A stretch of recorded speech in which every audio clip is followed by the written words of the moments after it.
All right. All right. Well, let me see here. Everything seems set. We're ready to go. This is, let's see, June the 5th. This is our first community stand-up for Data API Builder since our general availability on May the 15th. Thanks for joining us today. Excited to be here for sure, just to be able to talk about some of the things that um, happened around GA, some of the things that GA really means. And I've also got Saji here with me. He has been part of, well, Saji, listen, I have been part of DAB now for just a little over a year. And I think you maybe have been part of DAB for even longer than that, maybe since the beginning. That's right. I mean, it's great to be here in this community stand-up. Thanks, Jerry, for inviting me. Yeah, just to get started, yeah, I've been part of DAB since we started the project, so it's been like 2.5 years. Yeah, it's great to be like part of this project, and I got to learn a lot of things, and also it's great to have this product in place to help developers to build coolest things, right? So Yeah, no doubt. And now, just to be clear, let's see, Saji, you work on the Cosmos DB side. I work on the SQL side. So as I'm thinking about the implementation of DAB, I'm thinking about relational implementation and going after tables and views and store procedures. But that's not the way you're thinking. You're thinking of the NoSQL implementation of DAB. Talk to me just a little bit about kind of where that vision started and kind of what it looks like today for developers. Before we get into a demo, just kind of talk to me kind of at the highest level. that's right. I mean, let me share a few slides to go through the innovation behind this project, and also to give an understanding about like why we went with this approach of data IP builder, right? Yeah, no problem. While he's doing that, I'll make a couple of quick notes. When we went GA on the 15th of May, that was just 15 days ago, or maybe 20 days ago. That was our kind of line in the sand when we said our policy around backwards compatibility is going to be followed from this point forward as we have new releases. It also means that our policy on breaking changes is going to be taken seriously as we start having new releases as well. Our very first release was version 1.1. So if you're looking for 1.0, you're not going to find it. It's just the way it worked out. And so 1.1 was our first release. I think it's actually 1.1.7 when you're looking at the build numbers. And we're already working on the next release. So everything just keeps on rolling. We're excited about kind of the future of DAB and the direction that it's going. I want to talk just a little bit about some of the ideas that we have as far as the roadmap of DAB, but I want to wait until Saji has a chance to kind of talk us through the NoSQL concepts around DAB. Go ahead, Saji. Thanks. Yeah, thanks. Just to give a context about what we are going to cover today. When you think of modern applications, one of the latest frameworks mostly adopted by web developers, which is Jamstack, which is an architecture that is based on three fundamental concepts that developers use in web development on daily basis. So it finally boils down to three basic principles that we usually do, right? One is JavaScript, APIs, and markups. So in case of traditional application in the past, developers write the code and then deploy to a server. When the client requests, it gets served. When it comes to Jamstack apps, we can think of single-page applications like with popular frameworks like which are existing these days, like Angular or React or Vue.js and things like that. In these type of apps, when you do a build, what you are going to see is like the static content in the form of HTML and CSS. In case of Jamstack app, the static content is served through CDN, which is initially loading the static content in the form of HTML and CSS, and then the data is loaded through the API, which makes things faster. When it comes to building APIs, there has been many protocols available. As developers, you might be already aware of it. Like REST has been the standard for many years, and then we had XML, SOAP, and things like that. In the recent years, there has been a trend. The GraphQL has been evolving and becoming more popular among NoSQL developers. With Azure Cosmos DBs, Azure Cosmos DB, NoSQL APIs being one of the Microsoft premier globally distributed NoSQL database. Through this feature, Data API Builder for Azure Cosmos DB, we are providing a way for developers to expose GraphQL on top of Azure Cosmos DB. So we already have a REST endpoint that is available for customers. I mean, for the last 6 years, we announced this back in 2017. And then we didn't have a way for developers to provide GraphQL on top of Cosmos DB. I mean, when it comes to NoSQL, one of the suggested trend is it's mainly among the distributed databases is that it's cloud native, right? If you're thinking about building cloud native apps and also web apps, so NoSQL is the way to go. And this feature hasn't been there for the last 2 years, and we announced this in public preview last year. And you have been knowing about the features that we announced after that during the community stand-up. So today I will be going through the talk specifically on Cosmos DB and how you can use DAB with Azure Cosmos DB. I hope that sets the context. Yeah, definitely does. I think the important part is the NoSQL implementation of Data API Builder is a graph implementation. And the main reason for that is because Cosmos DB already has a REST implementation built into the service. So that's why you have that kind of separated. You're like, well, how am I going to get a REST implementation for Cosmos? Well, you're going to go directly to the service. All right. So as we do that, a couple of things I just want to ask you before you demo it to us, kind of jump to the complexity of things. When I have multiple data sources, I can point to both a combination of relational databases like SQL Server and to a NoSQL database at the exact same time, pull them back in the same payload. So it's really neat to think about that I can make a query, a complex query that includes both types of data at the same time. So really neat stuff there. If I'm a developer, Saji, and I'm doing this on the client side and I'm having my experience, do I need to go directly against the live service, or is the emulator supported? Emulator supports it, right? So through the emulator, what we are providing is the local developer experience, which is very similar to Cosmos DB. And it's supported in both environments, so you can run it on Windows. So the demo that I'm going to show today is based on emulator. I will show the local developer experience with DApp using emulator as a data source, and then I will jump into Azure Cosmos DB environment and cloud, so that you can understand how you can start the development in local and then deploy as it is to prod environment where you have the resources deployed. Great. All right, let me step back and let you take over. Yep, thanks. Yeah, just to provide a context about Data IP Builder for Azure Cosmos DB, it is basically you can turn your collections into a GraphQL endpoint for every object exposed. So in relational world, you have tables. In Cosmos DB, we call collections, which is similar to any other NoSQL databases that exist, right? So collections contains your data.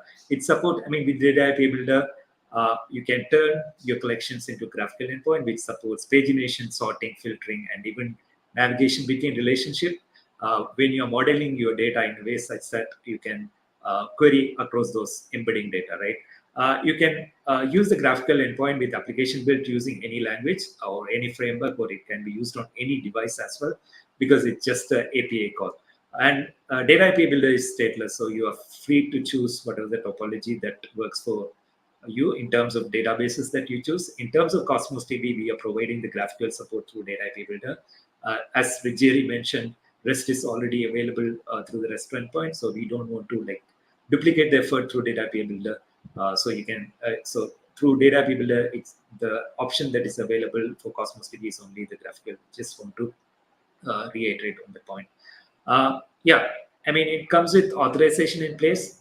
These features you might be already aware of that through the previous sessions. I don't want to go through each of them, but one of the features that I want to highlight is that the patch. So Cosmos DB is mainly used for scenarios where you want to do more reads, and also there are scenarios here where you want to reduce the payload that you send from your client to server. And Cosmos DB works on RU concept, right? So the number of operations that you perform as well as the storage that you have on Cosmos DB. So the RU is the I would say the measuring unit for Cosmos DB in terms of pricing. So in order to reduce the number of RUs that you want to have it in your application, you can certainly go for patch operations. So that is supported with the GA version. So you can try that out. And again, DApp supports in two modes. I will be demoing it today. One is through the Voices version, which you can deploy as a container, or you can grab the NuGet package and then run it in your own environments. The second way is the end-to-end deployment of your front-end application, as well as connecting to the database through DApp. That is also supported through the data API connection, data connections on static web apps. It's still a public preview feature, but it's one of the coolest features that developers would like to have when it comes to end-to-end scenarios. So I will show that demo with Cosmos DB as well. In terms of architecture, probably you might have seen these slides earlier many times, but I just want to reiterate on the point that is very specific to NoSQL, in terms of Cosmos DB. As in the diagram, you would see like user need to provide two files. One is the configuration file, which I will be showing in a minute, and the other one is the schema. So schema is a generic concept in terms of GraphQL development. You have it's basically abstracting the data that you store in your data store, and you are defining or you are instructing, okay, these are the fields that you're going to access through the GraphQL endpoint. So that is basically defining, okay, what GraphQL endpoint that you're going to create and what are the fields that you are letting the client to access. So that is something that you are defining through the schema. In terms of relational databases, we are automatically providing that capability for you. So you don't have to provide the schema file. NoSQL, in terms of Cosmos DB, NoSQL API being a schema agnostic, basically it lets you to store any data in any format, and each document might have different data structure. So we decided to have this option given to developers, given that you might have a number of fields in a separate document and you want to access specific fields from that particular document. So we are letting the developers to decide, okay, what fields you want to access through the schema that you provide. So the configuration file is one input, and then you have the schema file, which consists of certain fields that you want to access through the GraphQL endpoint. Those two are the inputs to the runtime, which is the DAB engine. Once you provide this input to this DAB engine, what it does is it fetches those details from, like, what is the data source, and I will go through the entities, like I will go through the configuration file. Based on the configuration file and the schema, the endpoint will be automatically generated for you. It will consist of the entity types and what are the operations that you can perform, and then it also provides the inspection automatically in terms of the schema that you have provided. So yeah, basically what it does, it generates a GraphQL endpoint based on these two files, which acts as the source of truth. So that's how data API Builder for Cosmos DB works. One of the differentiating factor from other relational databases is that you have to provide the schema. So that is one thing I wanted to highlight. Before jumping on to the demo, this is a diagram that you can have in mind. So as a developer, you would use our CLI, which is a developer experience tool that we have. So basically, you can do a dab. It supports certain commands such as dab init, dab start, and things like that. So with dab init, you need to provide the two files which I talked about. One is the dab config file and the schema file, and then which contains the information about, okay, which data source that it needs to talk to. In this case, it would be Cosmos DB. So once you have that information, the developer just need to do a dab start, which brings up the engine, and then you would be able to access the GraphQL. That's a whole summary about how data API Builder works. So let me jump into the demo. Yeah, go ahead.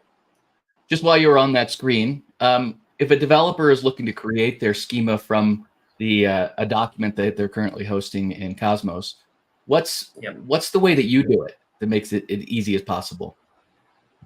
So there are plenty of tools available based on the documents that you can generate a schema, GraphQL schemas. One is called as JSON to GraphQL, which is available in public. You can just grab the tool, or you can run it locally and then generate the schema according to the way you need, especially when it comes to, like, when you have a document which consists of 100 fields and so on.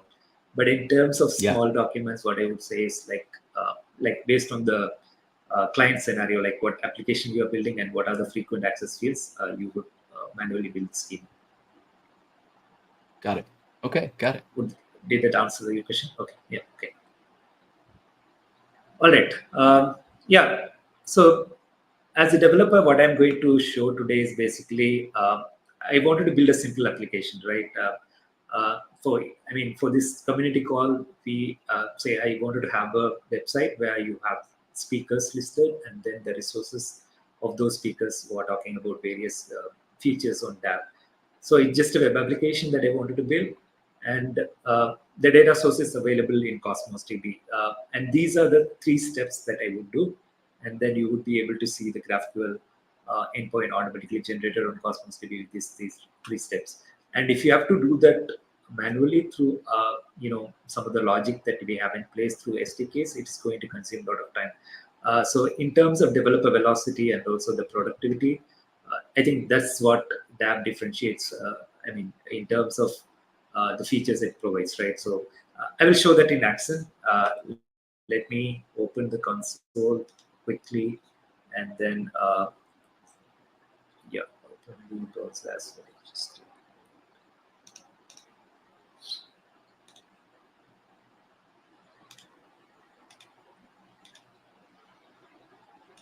Okay. Yeah, so I have the emulator running in my local environment. So if you're not familiar with Cosmos DB emulator, you can download as a MSI, which can run on Windows, and then we also have the Windows Docker image as well as Linux Docker image. You can just grab it from the on there, and then once you install it, this is the view that you would get, where you can see a quick start where you have the connection string, and then once you grab the connection string. So this is the data that I'm going to build the application on top of, which consists of basically the speaker information and certain tags and badges and social handles. And I also have the partition key. So the partition key is an important concept in Cosmos DB. So all the operations that you do, whether it's a point read or query, everything works on using the partition key, right? So in this case, I have chosen country as the partition key based on the cardinality that I have the data on. So that is one important concept. So let's start building the application. So with this, the first step is, as I mentioned, you have to do a dab in it based on the diagram that I showed earlier. So in this case, what I'm doing is that dab in it, and the database type is in this case Cosmos DB NoSQL. You might have different values for different data sources. Whether if it's a SQL, then it be just SQL. And also the other factor that I mentioned is that we have to provide the schema. So in this case, I already have a schema which you can show here. So I'm going to use only these fields out of the document. Even though the document has multiple fields, I will be using ID, name, company, job, photo, URL, country, and short file. So these are the fields that I will be using in my client application. So this is the schema that I'm going to provide to DApp. So that is the second part. And then you have the Cosmos DB NoSQL database. So which database that I'm going to talk to. So in this case, we have the speakers. So that's already configured. And the final thing is connection string. So since I'm developing it locally, I will be using the Cosmos DB emulator. Also, we have the capability to use the environment variable. Right now, I just use the connection string as it is. And then we have other settings, which if you want to enable host mode as development, you get a lot of developer tooling experience with, with a way to inspect the graphical operations that are supported through this endpoint. So I will show a demo on that as well. So with that, we are set for the initial generation of the DApp config. Let me generate.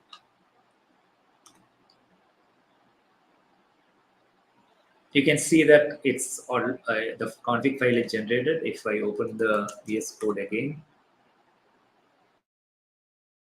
you would see a new file as DApp config, and then that consists of certain information which is fetched from the input that I have given. So you have the database type as Cosmos DB NoSQL, and the connection string, which is connecting to the local emulator.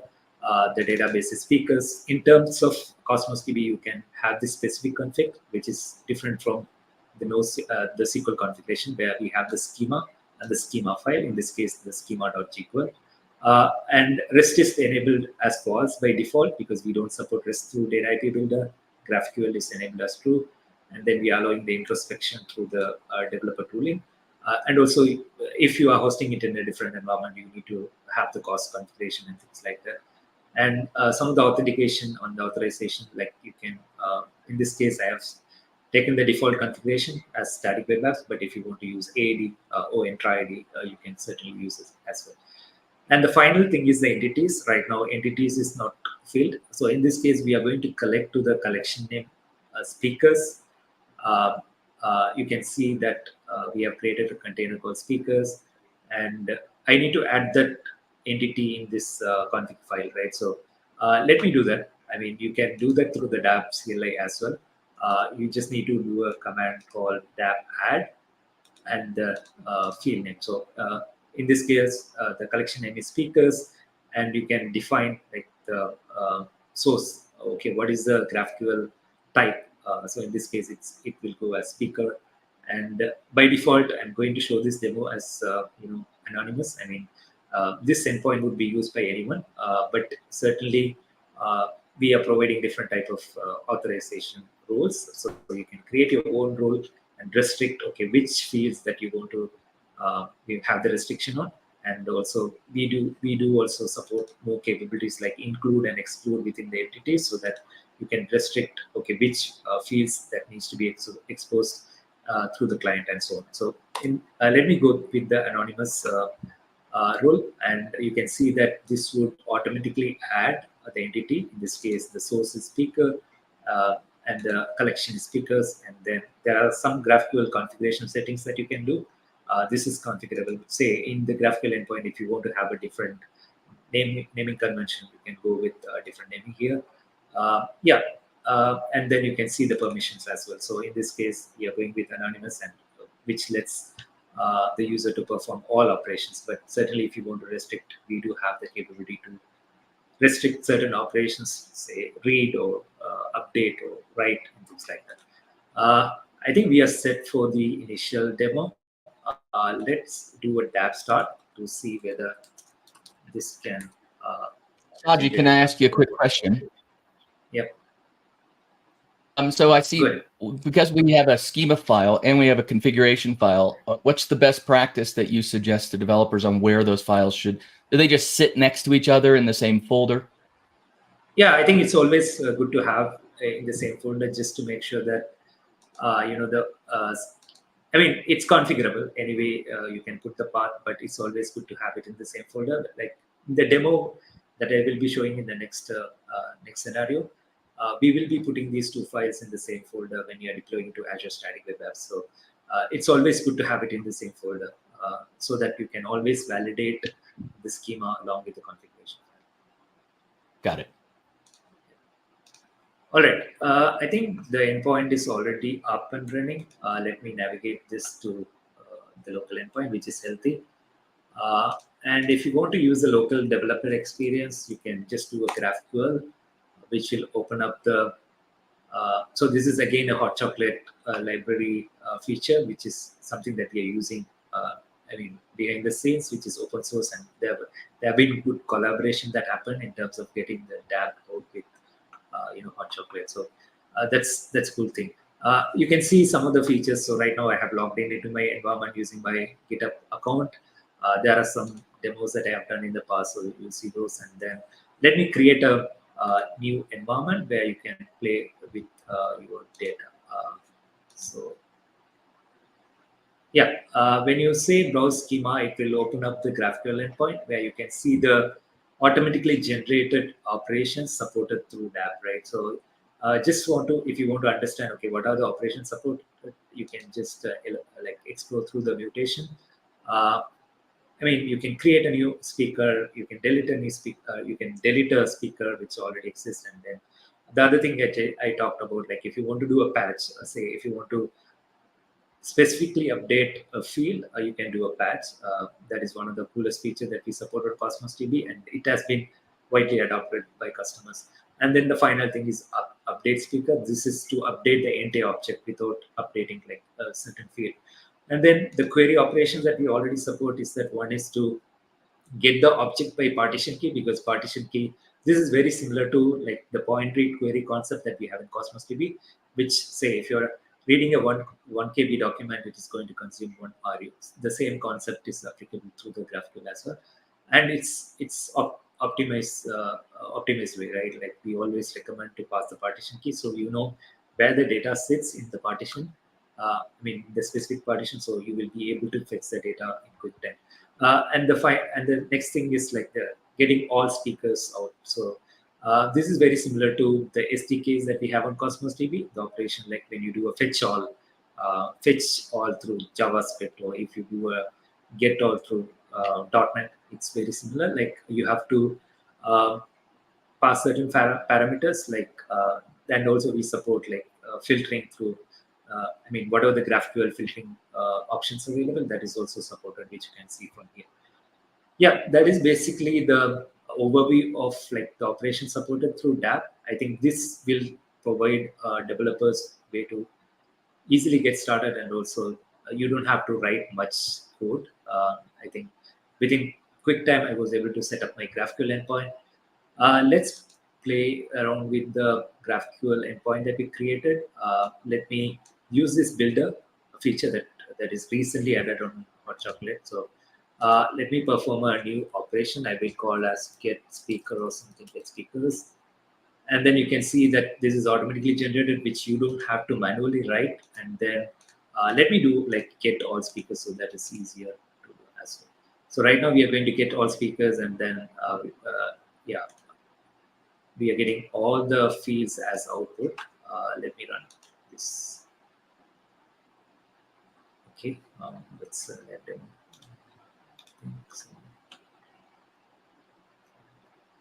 Probably.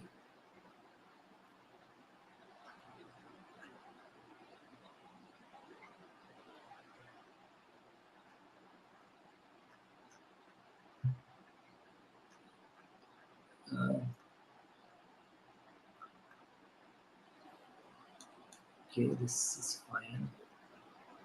While you're looking at that, let me make a couple of quick little points.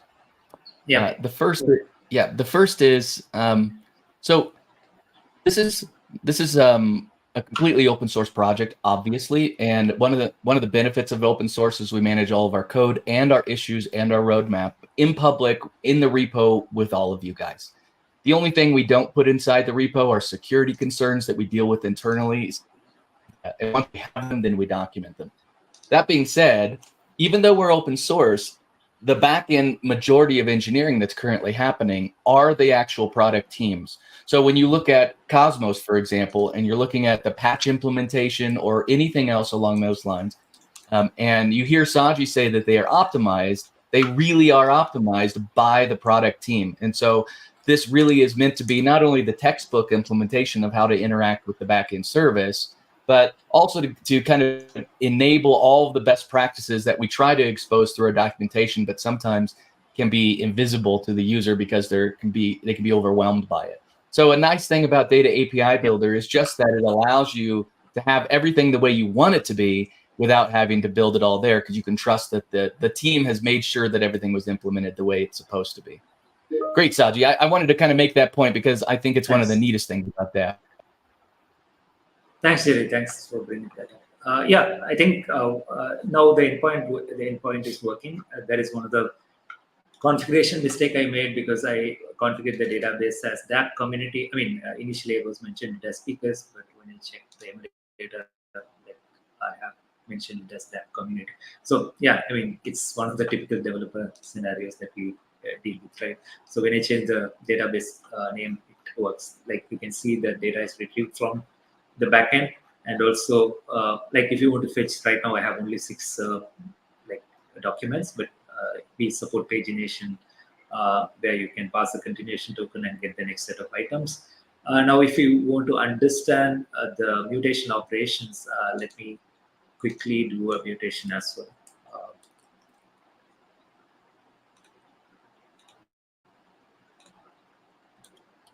I will do a patch speaker.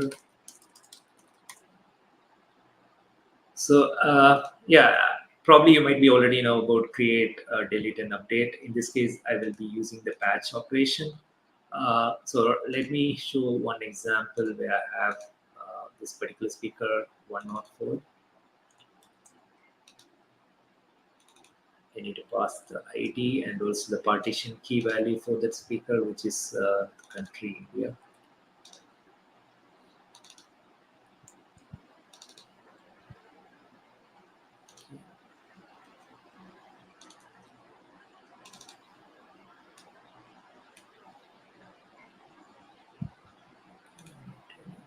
This. And I need to pass the country value just to make sure that the partition key value captures. Now, while you're doing Let me that, let me just update. explain to anybody who may not know much about graph or it's new to them. And so there are two things that you do in a graph mutation. The first thing is you pass in all the values that you want to change, and that's what you're seeing at the top. And then at the bottom, you're seeing what you want to have response back to you. So you're here, he's going to make both the change and a request at the same time. So right now he's changing, for example, the company, but that's going to be part of the mutation. And then below, you can see in line 7 and on, this is the these are all the columns, or in this case, fields, because we're talking about NoSQL. These are all the fields that will be returned to him after the operation is complete. That's right. So in this case, what I'm going to do is I'm going to update only the company for this particular speaker. Right now, it says X. But say if I need to update only this field, I can certainly use patch operation. And then I need to pass the ID and the partition key value. Let me run this. Yeah, you can see that the response is back. And then if I explore the data again, so this is 1.4. Yeah, this is automatically updated. So patch works great when you have like certain fields to be updated, and it reduces the payload, like when you're communicating from the client app to the GraphQL endpoint. So that is one of the cool features that Cosmos DB support. I explained what is query, what is mutation, and also I showed a demo for patch as well. But certainly we support more operations like filtering and things like that. With that, let me jump into the second part of the demo. So this is the summary of the demo that I showed. You will do a dab install with the tool, with the dab CLI, and then with the dab CLI, you will be able to do some operations like init, which initiates the config file, and then you would be adding the entities that you want to expose the GraphQL endpoint on, and then do a dab start. That's all. With that, you will be able to create the GraphQL endpoint. I also wanted to talk much about the additional features that we support. This is very critical for Cosmos DB customers. Right now, Cosmos DB, you can't do a item level, item level filtering. Say when you have a document and if you want to take one particular field, say user ID, and if you want to filter the data through the user ID, this is not natively supported, but through DAB, you would be able to do that through the database policy. So when you get the user ID through the, or when you authenticate, you will get the claims, and then through the user ID, you can match whether the user ID exists on the database, and you can write more policies and conditions that you want to check on the existing data. So this is a great feature that if you want to have, if you want to build application where you want to restrict certain users to access certain data at a field level, this is something that you can explore. With that, I will jump into the next set of demo, which is integration with static web apps. So as I pointed out earlier, I wanted to build an application, the front-end application, which lets the speakers of this DApp community call and also show the resources that they have demonstrated and things like that, right? So I have a simple Angular application. I have already deployed on I have already pushed it to my GitHub repo, where it is going to use the static web apps, and you can see the source code. This is a simple Angular application where you have certain components which displays the speakers and the home page which displays what are the information about the speakers. If I go to this app and show the code, so the basic code that I have to do is that I have to use the DAB endpoint, which I already demonstrated in my local environment, and then create a service to talk to that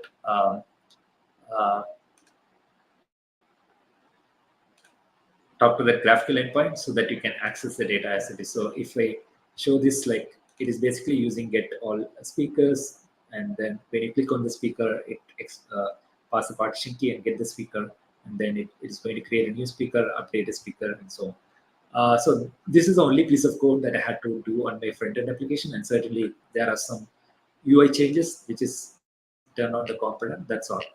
So basically, I have deployed this Angular application in my deploy to static web apps through GitHub Actions, which you can see from here, which doesn't display any data as of now. But let me show that static web app integration through the experience that we have built, right? So if you go to your static web apps, basically we have this database connection, which is in preview. Once you navigate to this tab, you will see an option to link existing database. In this case, I am using a database account called DAP Cosmos Demo, and then there is a container named speakers. I will be using the same data set that I showed earlier. So let me select the database type. As you see, like we support all the Azure databases here. The first one is the Cosmos DB for NoSQL. I will be using my subscription. In this case,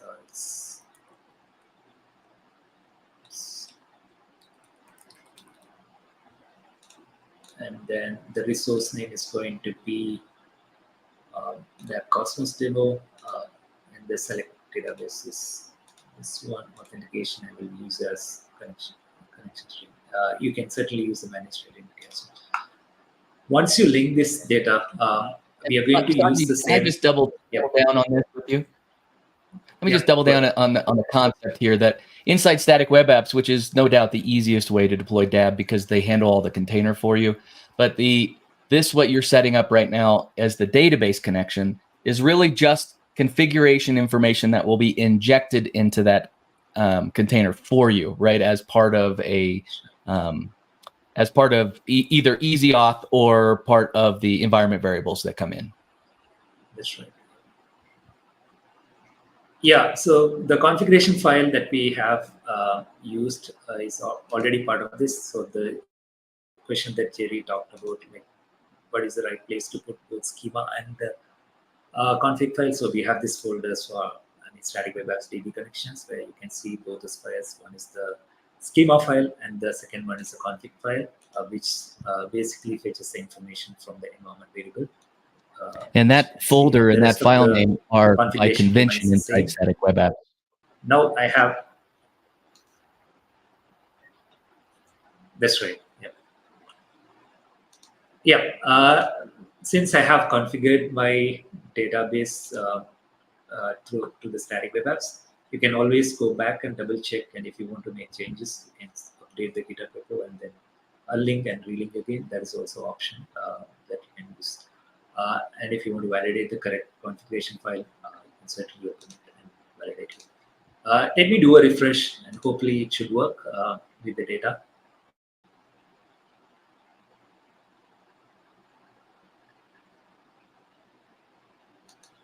Yeah.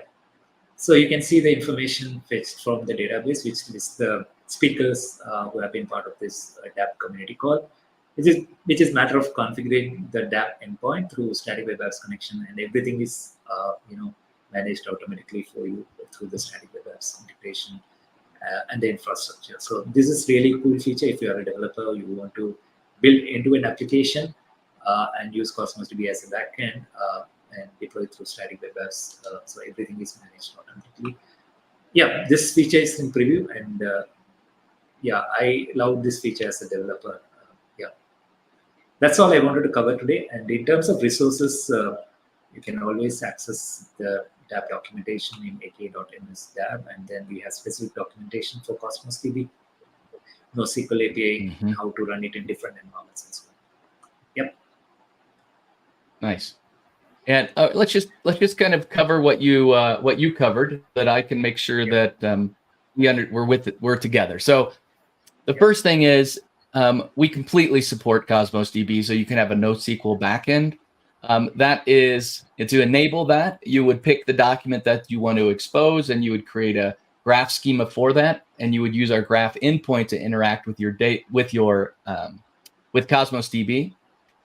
And you can have all the features that you would expect, the read, write, update, patch, as well as sophisticated queries that allow you to find just the right document or just the right small batch of information. And more importantly, you also support the stuff that is built into DAB, including things like row level access, so that you can have fields, so you can have field level that are blocked in a way that maybe aren't exposed, or that capability isn't available in your REST endpoints that you might expose through Cosmos, but you can do that with DAB. So you can really kind of take Cosmos and then even add a feature to it as well. So all of those things come together, and you can deploy that into Azure Container Apps, into Azure Container Instances. You can deploy that onto a Kubernetes cluster. You can deploy it on-prem as well, or you can do it like you showed us into static web apps, where it's nice and easy to be able to just provide that schema file as well as that configuration file. It then automatically reads the information you put into the database connection and deploys the container for you, and then points you directly to Cosmos DB. Certainly the easiest and fastest way to deploy DAB today, no doubt about it.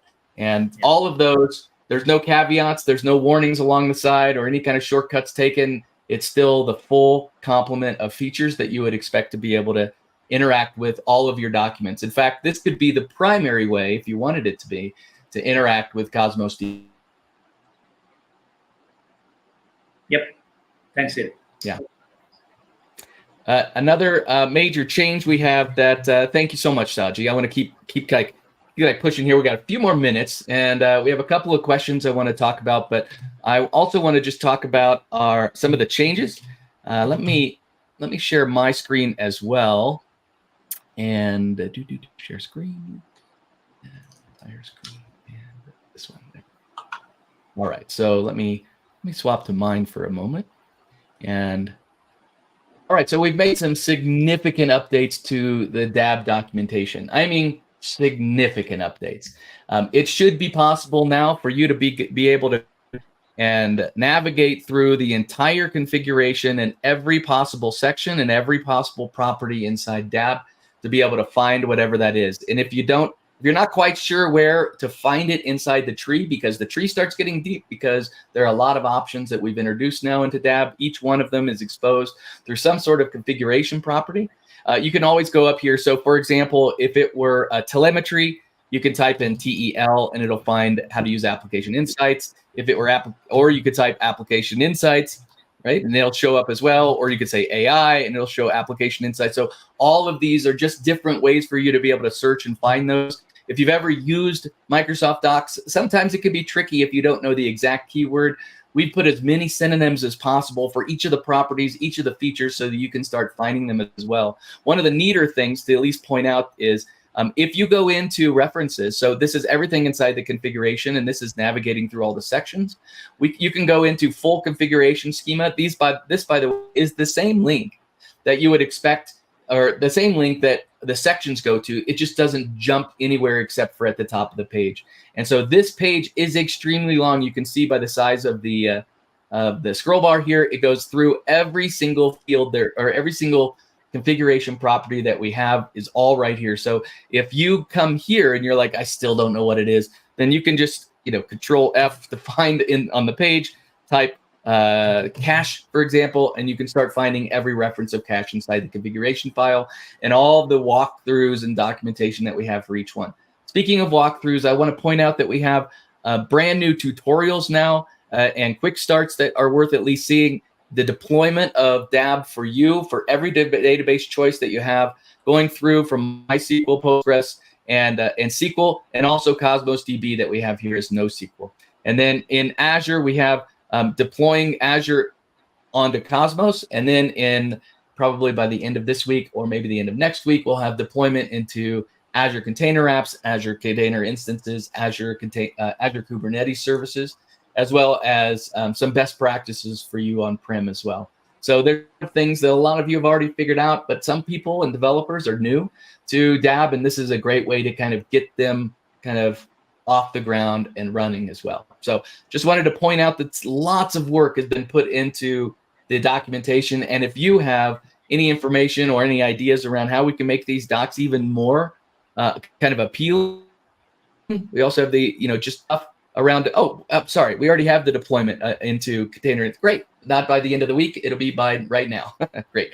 And all the different ways to deploy it as well as we have this other section of just concepts. Like if some of these ideas are new to you, for example, if GraphQL is completely new, you've never kind of come across it, in the context of Data API Builder, we'll walk you through how each of these pieces is done. So you can use GraphQL, just like Saji said, against all the NoSQL data, but you can also use it against your SQL Server, your MySQL or Postgres database as well. So a lot of capabilities there that we're trying to just make sure that you are up to speed and we all start at kind of a really good kind of shared baseline.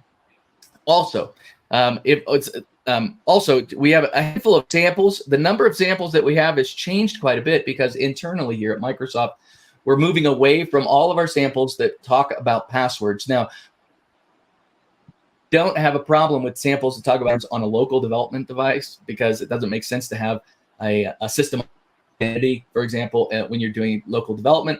But as we start pushing things into Azure or start deploying them onto your network, we start realizing that one of the biggest vulnerabilities of every application is going to be the password. And so you'll see a lot of our tutorials being shifted so that they are showing how to do that. By the way, the easiest way to handle all of this, and we do it ourselves, is, let me just go into the SQL quick start here, is using AZD. AZD is the developer, AZD is the Azure Developer CLI, right? And it handles a lot of the pieces for you to make sure that all of the templates that you want to follow are already in place and deploys it into Azure and gets everything set up for you as best it can. So as you go through, you'll see a lot of references to AZD auth and AZD setups and AZD up, and all of that is just to make sure that everything is set up, but also we can use this repeatable. We can use this repeatable process to make sure that your environment looks exactly the way you want and follows these best practices along the way. All right, so one of the questions that we have is really fascinating. Thank you, Kevin, for asking it. It is whether or not we support the payload compression. And so, of course, a lot of us who have experience with IIS know that it was as easy as going in and checking a checkbox to make it so that IIS would compress all the payloads, and then the HTTP client would decompress it on the other side, and then the amount of bandwidth that was taken was. Now, we don't have this set up. We're using Kestrel as our host today, and so that means that. There we go.